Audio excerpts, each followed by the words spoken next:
Welcome, dear students. Today we talk with you about the next lecture of the subject law in your profession, in your professional activities. So today we talk about patient rights and responsibilities. First of all, we should solve with you what does patient rights are made of and what is the origin of patient rights and responsibilities.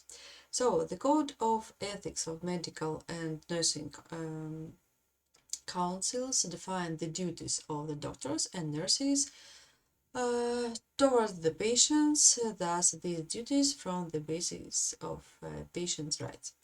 So, as you understand, there are a lot of different documents which shows that patients as the people who can have the medical help have special rights. Of course, they have not just rights, they have also responsibilities. So there are a lot of activities which they can do or can't do. In this situation, we should talk about certain of them and solve the situation with the possibilities of their actions, because there are really a lot of facts with the information that some patients think that they have extra rights, but it's not the truth. So, first of all, we should solve what does patient right mean, not just its origin, and the meaning also. So, what are the patient rights? Patients have rights in a medical setting, including the rights to care and the right to refuse treatment, among other important protections. So there is a big list of different rights of patients which can be used in different situations, from the necessity of giving the help till the canceling of the treatment or refusing from the treatment, because a person, a patient, an individual, it's all the synonyms, has a lot of rights about himself, of course. So in this case, we can see the situation that in a certain position, the actions of patients are all about his life, his health, his dignity, his information, and so on. So, as every person has those rights about himself or herself, so he can use it in those ways which he wants. Of course, when it doesn't break the rights of other people or people of his or her neighborhood or friends, any, and it doesn't matter from where those people are. So, as we need to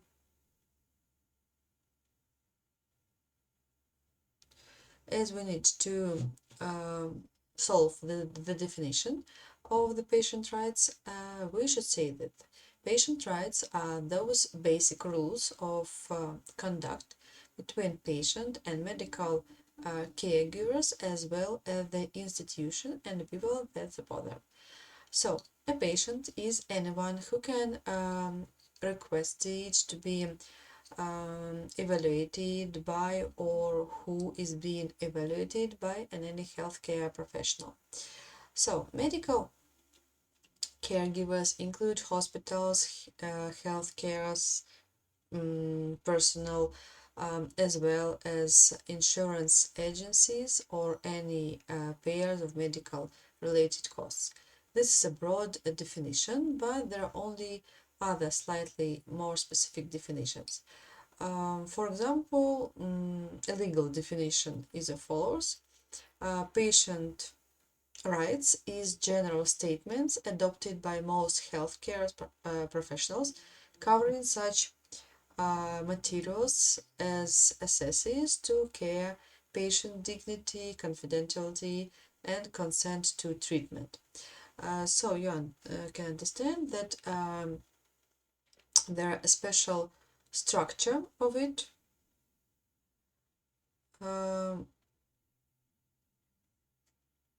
In this structure, we have two subjects, so the doctor and the patient.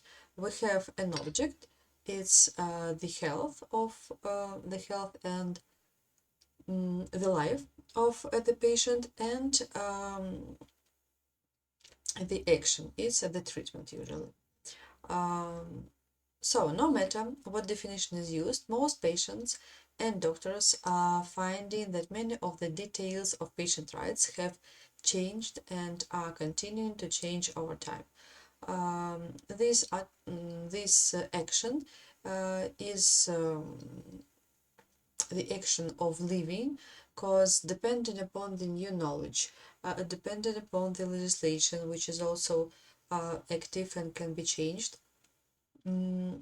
the rights, the treatment, and all other actions which need more or less documents for it are in the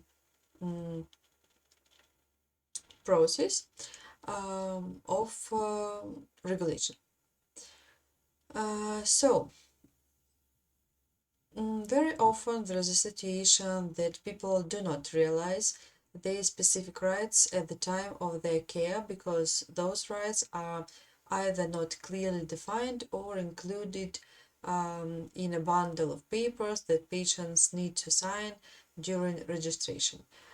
Some basic rights are that all patients that seek care at the emergency department have the right to a screening exam, and patients that can't afford to pay are not turned away. So, as we talked before about this, all the persons have the possibility of having the treatment, even if they don't have any special documents. The details of those rights are detailed in the Emergency Medical Treatment and Active Labor Act. In a short way, it's called EMTALA, but it's used on the territory of USA. In other countries, there are their own special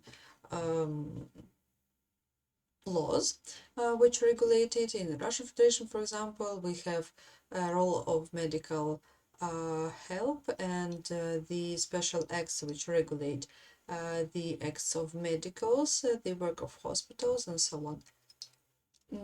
In addition, many people think that patient rights are only applicable between themselves and their doctors. This is not the situation. As stated in the first definition, patient rights can be extensive and exist between many people and institutions.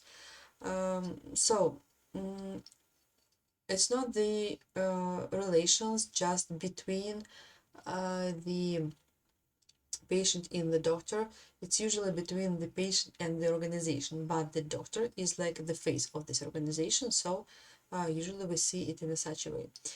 Most notably, they can exist between patients and medical caregivers, also hospitals, laboratories, insurers, also even secretarial help also can be, some housekeepers maybe that may have access to patient or their medical records. So to regulate patient rights, of course, in every country there is a special law which regulate this question, but in international area, we have also a lot of different conventions or international codes or declarations which regulate this question. On the screen you can see just a part of one of the most important documents, and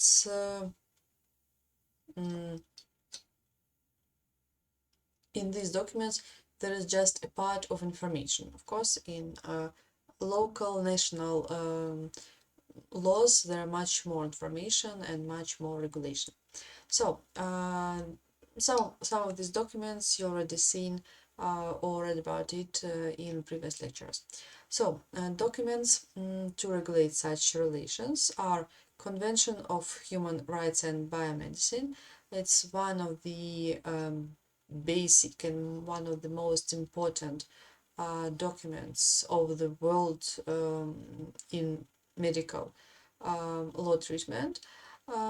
So the next one is International Documents on Healthcare. Mainly it's World Medical Association, established in 1947. By the way, Convention of Human Rights and Biomedicine was created. It was earlier, but signed it was later in 1997. So also codes, one code, but with the amendments. International Code of Medical Ethics, adopted by the General Assembly World Medical Association in 1948, also amendment in 1968, in 1983, in 1994.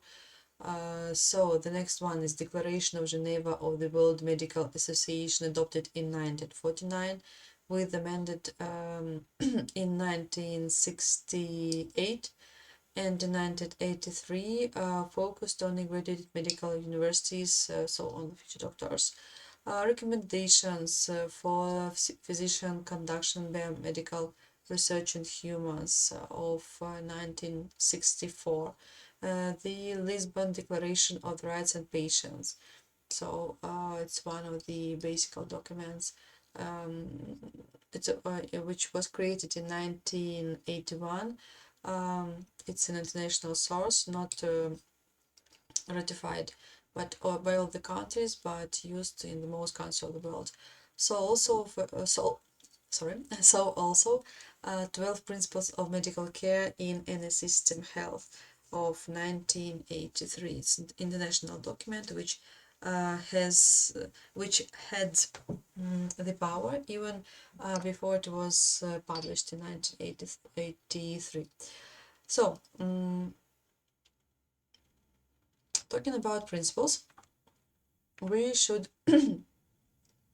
put our eye on the legal principles in medicine. There are much more of those principles than we talked today, than those which we talked today. But if you want to know it, those principles of medical care in any system of health is for you to be read. It's free in internet, social media, to check it. So one way to look at patients' rights is to view the legal implications that occur when patients' rights are violated. Torts which are defined as civil injustices recognized as ground for a lawsuit are often involved in medical injury claims and malpractice claims. Negligence is the basis for the majority of claims involving medical issues in the United States, but not for the United States, just in most countries of the world. A civil negligence claim involves a plaintiff and a defendant. So, in order to success in a court, the plaintiff, so the patient in the case, must prove 4 elements in medical malpractice. So the first one is pre-existing duty, the second one breach of duty, the third is damage, and the fourth is immediate cause. So you see, this should be a special structure to this situation. So, duty to treat implies that the licensed physician agrees to practice and medicine and accept a patient for the purpose of medical treatment. In doing so, a physician-patient relationship is established and a contract to provide care exists. The physician owes each patient the duty to possess and bring to the bear on a patient's behalf that degree of knowledge, skill, and care usually exercised by reasonable and careful practitioners under similar circumstances given the current medical knowledge and the available resources. So, as you see, there is a situation when a medical doctor, the medical practical should have special knowledge and not even just knowledge, but also a time of practice for the big period, long period. So once a duty to treat has been established, the plaintiff must prove that a breach of duty has occurred. When a health professional fails to comply with minimum standards of his or her specialty, a breach of duty may exist. The physician is expected to act professional according to the standard of the care expected of the similar trainer, reasonable, careful, professional under the same of similar circumstances. Unfortunately, this standard of care changes over time and frequently it's not even clearly defined in many instances. So this term is rather blurred even in nowadays legal documents. So depending upon the certain situation, it can be changed from one to another. So after the plaintiff proves that a duty to treat exists and that a breach of duty occurred, she or he next has to prove that damage has occurred. Damage is demonstrated through personal loss, injury, or deterioration. Sorry, deterioration.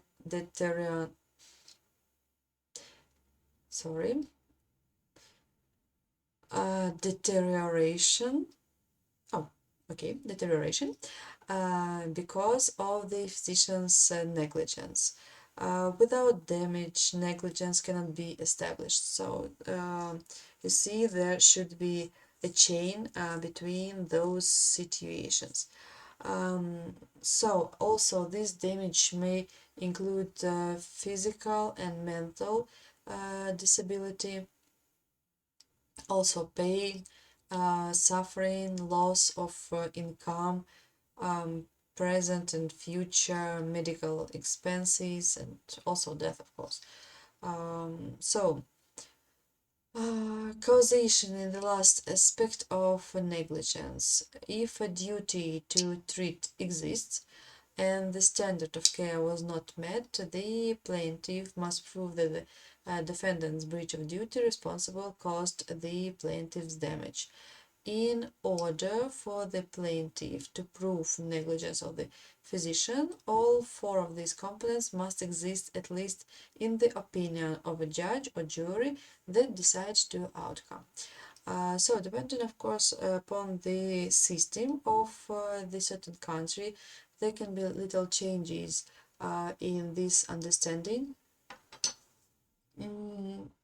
For example, if we talk about England or America, we talk about the situation when they use precedent to solve the case, but in, for example, Russia, we use a special law to regulate these special relations.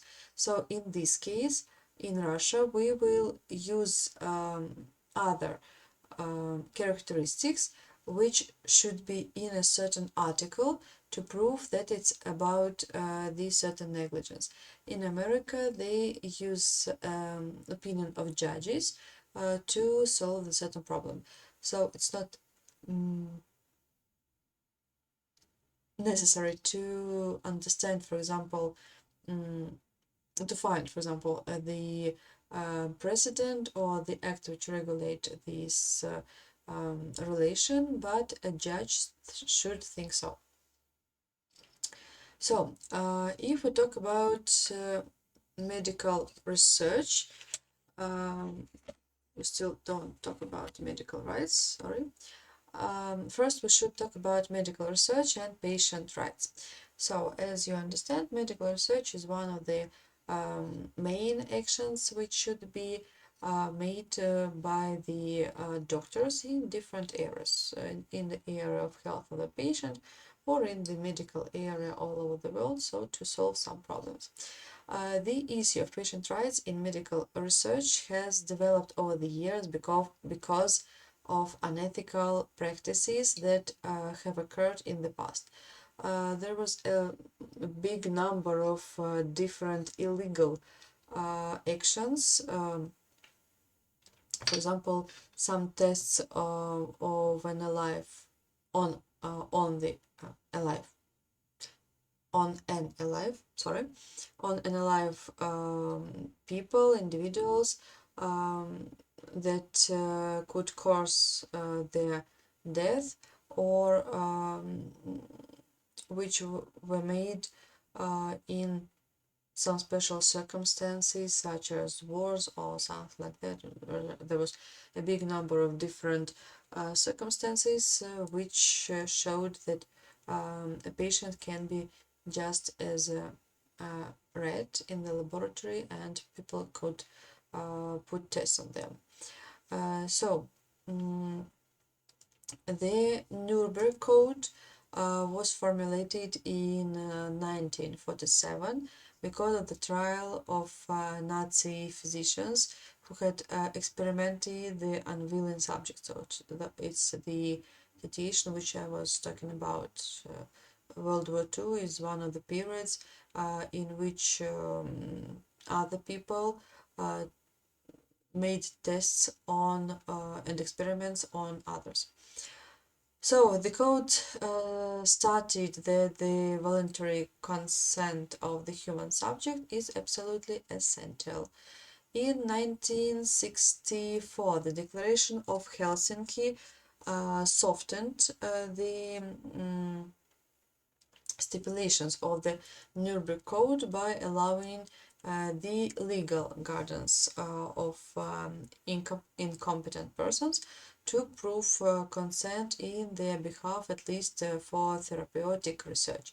Of course, there are a lot of situations when without tests, medicals can't create a new regulation and new medical pills, for example, but in any case, all the tests should be just with the agreement on those researches. After the exploitation of subjects in the Tuskegee study of syphilis, the National Commission of the Protection of Human Subjects of Biomedical and Behavior Research was created in 1974. The Commission discussed the problem of using vulnerable groups as research subject. As article in the Journal of the American Medical Association proposed 7 requirements that provided a framework for evaluation. The ethics of clinical research studies that are generally adopted by medical researchers. So there should be special value, scientific validity, and so on. For example, if we talk about value, it's the enhancements of health of knowledge or knowledge that must be derived from the research. The scientific value, the research must be methodologically rigorous. Fair subject selection, scientific objectives, not sorry, vulnerability. Scientific objectives, not vulnerability or privileged, and the potential for the distribution of risks and benefits should determine communities selected as study sites and the inclusion criteria for individual subjects. So the next part of it is favorable risk-benefit ratio. So within the context of standard clinical practice and the research protocol, risks must be minimized, potential benefits enhanced, and the potential benefits to individuals and knowledge gains for society must outweigh the risks. So also the independent review. In this case, in this part,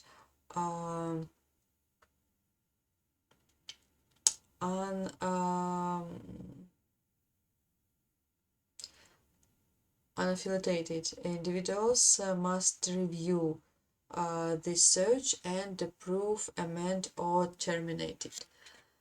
So, as you see, to make researches, now it's a rather big deal and rather big problem, not even problem, big action.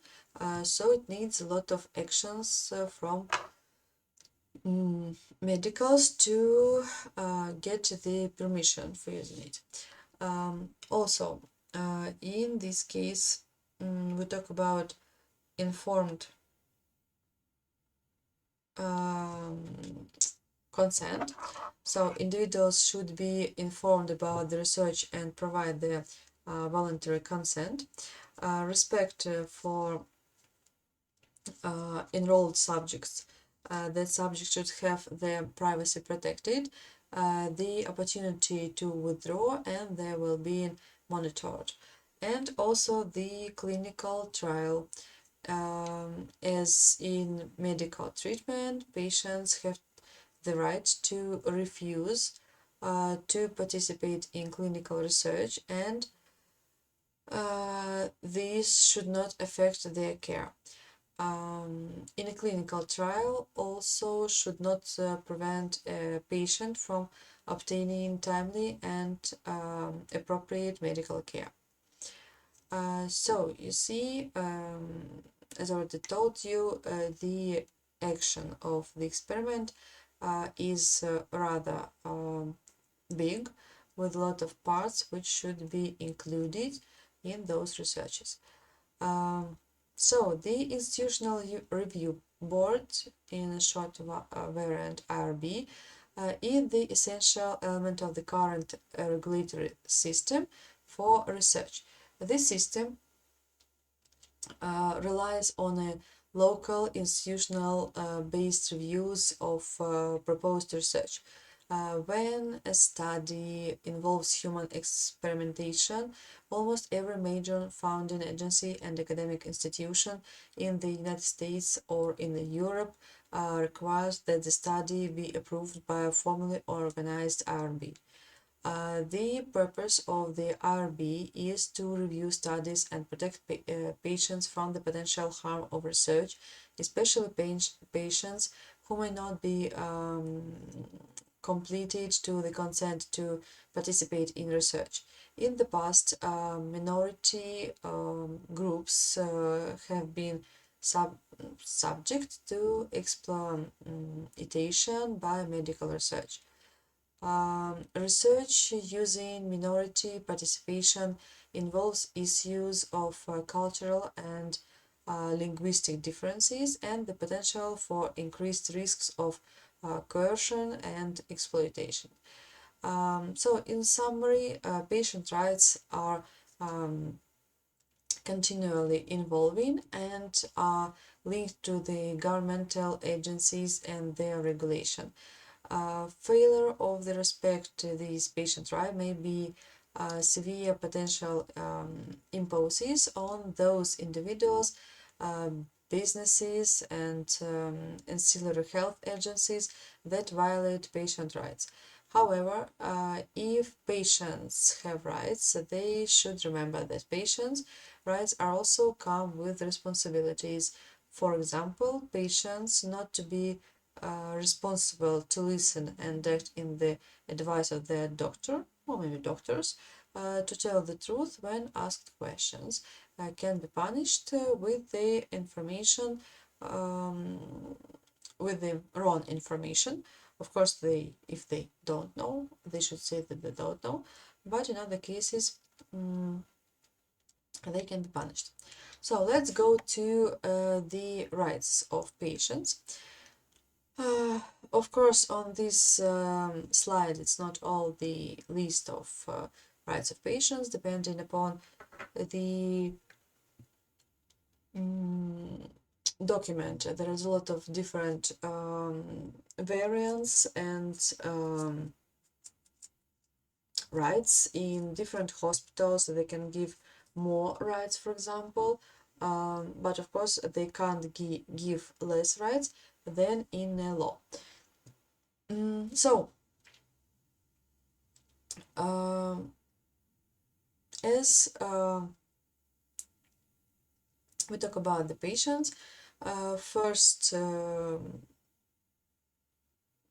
first one is the emergency treatment. So the patient have the right to emergency treatment to stabilize his condition if presenting to the hospital emergency department. Also, I've got to say that World Medical Association Declaration of Rights of the Patient, which was adopted from the 34th World Medical Assembly Lisbon in Portuguese in September, October 1981, and amendment by the 47th General Assembly on Bali in Indonesia in September of 1995, regulated most of those rights. The next right is right to good quality healthcare and human treatment.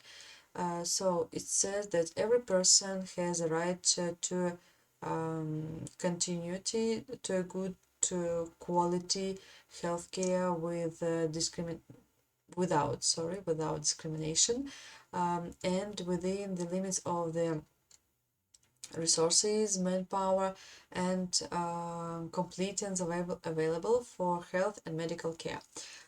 In this course of such care, his human dignity, convictions, integrity, individual needs, and culture shall be respected. So the next one is right to dignity. In this case, we talk about the patient's dignity, culture, value, which shall be respected at all times in medical care and teaching. Likewise, terminally ill patient shall be entitled to human terminate care to make due as dignified and comfortable as possible. The third one is right to choose the physician health institution.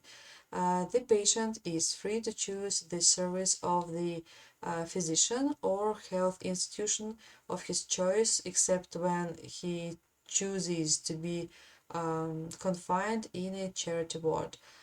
In this case, the attending physician shall be the consultant under whose service the patient was admitted, as appearing in the doctor's order sheet or the medical record.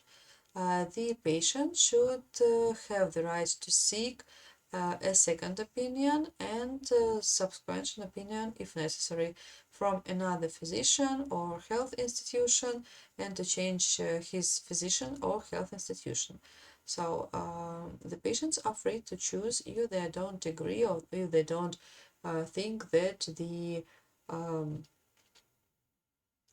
medical worker is good. So we'll also talk about the access to care. It's like one of variants of rights to get health or to get help. So individuals should be given impartial access to treatment or accommodations that are available to medical indicated regards or of race, sex, creed, national origin, cultural or spiritual values, disability, or source of payment. Also, in this part, we can talk about providers of care.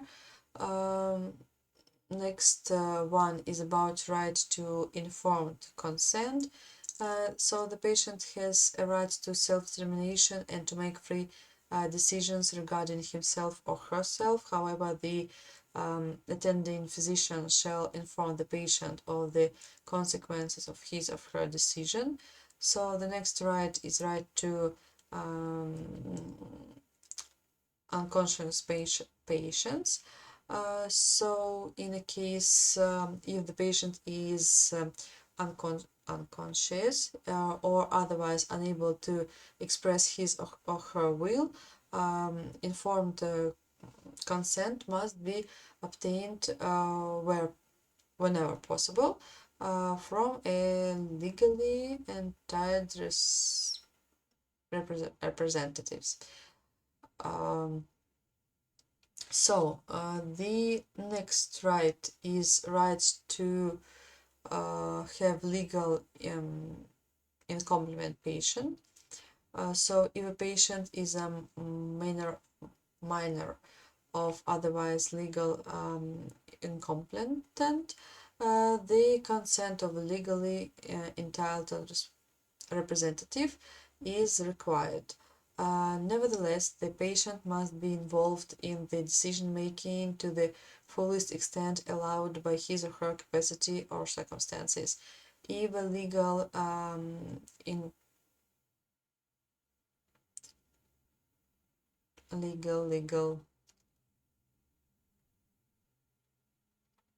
incompetent, legal incompetent patient can make rational choice, decision must be respected, so he or she has the right to forbid disclosure of information to his or her legally entitled representative. So also the right to the special procedure against the patient will. So diagnostic production of treatment against the patient's will can be carried out only in exceptional cases. For example, if special permitted by law and confirming the principles of medical ethics. In such cases, informed consent is secured from the next of kin whenever possible. So the next right is right to refuse diagnosis and medical treatment. The patient has rights to refuse diagnostic medical treatment procedures provided that the following of the conditions are satisfied. Also, the patient is of legal age and is mentally competent. the patient is informed of the medical consequences of his or her refusal. The patient releases those involved in his cases of his care from any obligation. Really, sorry. Again, sorry. The patient releases those involved in his care from any obligation relative to the consequences of his or her decision, and also the patient's refusal will not jeopardize public health and safety. So the right to refuse participation of medical research. The patient has the right to be advised of plans to involve him or her in medical research that may affect the care of treatment of his or her condition, but he can not give the agreement. Right to religious belief and assistance. The patient has the right to receive spiritual and moral comfort, including the help of a priest or minister of his or her chosen religion. He or she has also has the right to refuse medical treatment or procedure which may be contrary to his religious beliefs, subject to the limitation described in those positions which I told you in rights to refuse diagnosis and medical treatment. So the next right to privacy and confidentiality. The patient had the right to privacy, to protect the information and to be protected from unwarranted publicity.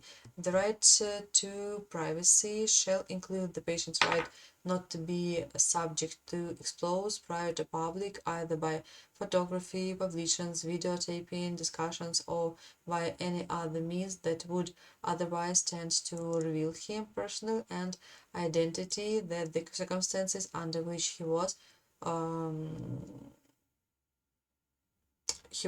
is, or he will be, also with she the same, under medical or surgery care of treatment. So it can be used, those materials can be used just in a case of agreement. So right to disclosure. So right to health education. Every patient has the right to health education that will assist him or her in making informed choice about the personal health and about available health service. The education shall include information about health, lifestyle, and about methods of prevention and early detection of illness. The personal responsibility of everybody of his own health should be stressed. Every person should have the information about his health, and all the information about him should be given from the doctor to the patient. So the next right to correspondence and right to receive visitors. In this case, the patient has the right to communicate with his or her relatives and other persons and to receive visitors. Of course, it depends upon the hospital, so when they have special time for visiting or depending upon the condition, just in those cases which prohibit people to see with others, maybe they have some special illness.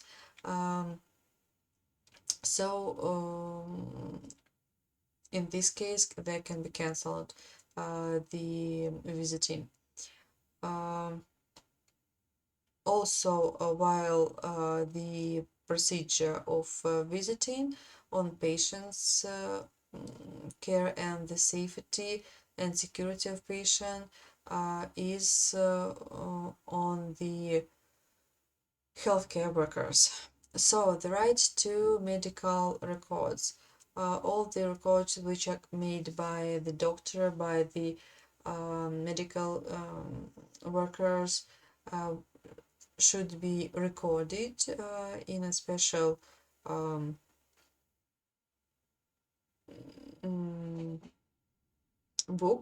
notebook of the patient, and it should be saved. So medical centers and the physicians shall ensure the safeguard of the integrity and authenticity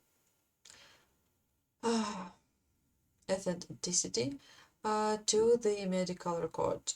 Also, it should be protected from others, not just saved in any place.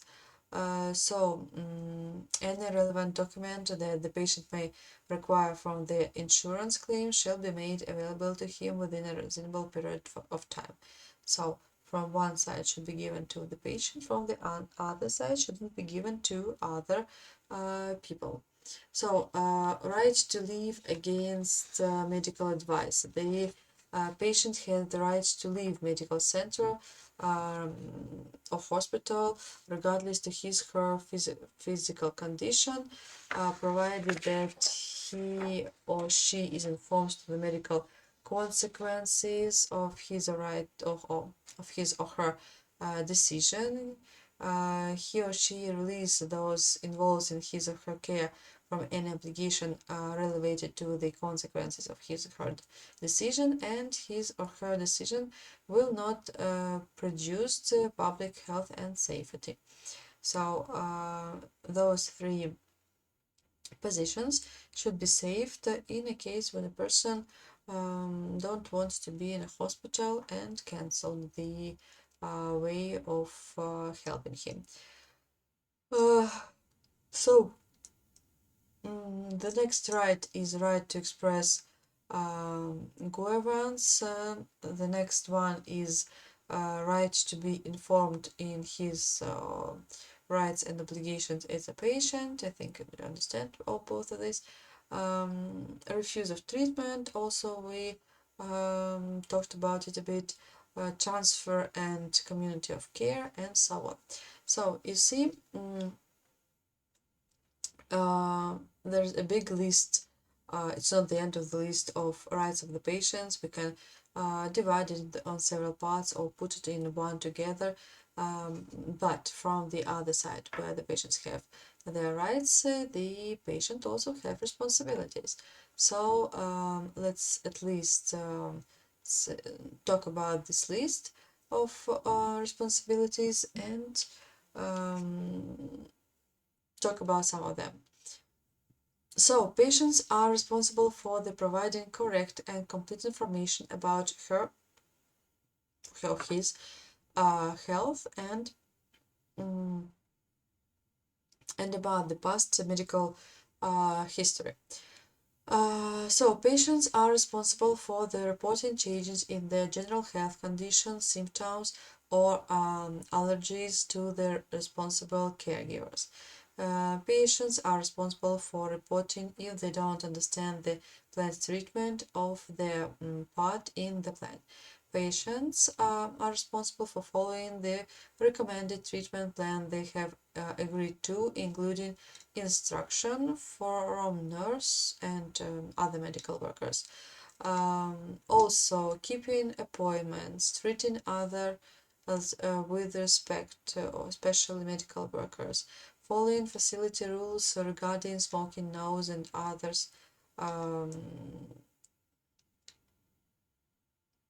and other acts, for example, in the use of electrical equipment. So also inform about what happened if they refuse the planned treatment. So also respecting the property and rights of others, assisting the control of noise and the number of visitors of their room. So you see, most all the rights are close to the responsibilities of certain patients. So in different cases, in those cases when they get this treatment, in the case when they agree with this treatment, they should understand that there will be no responsibility of a doctor in a case that a patient doesn't agree with it and doesn't act in a special way which was set by the doctor. So you see, these responsibilities are also not the whole list of the responsibilities of patients, but in these main aspects they should act to be a good responsible patient for the doctor. With the good responsibility of patient, there will be good treatment for them. So on this information, it's all the information I wanted to give you today. If you have some questions, you may ask me, or we can decide it on practice lessons or during other talks. So for today, it's the all information. I wish you a good day and say a goodbye.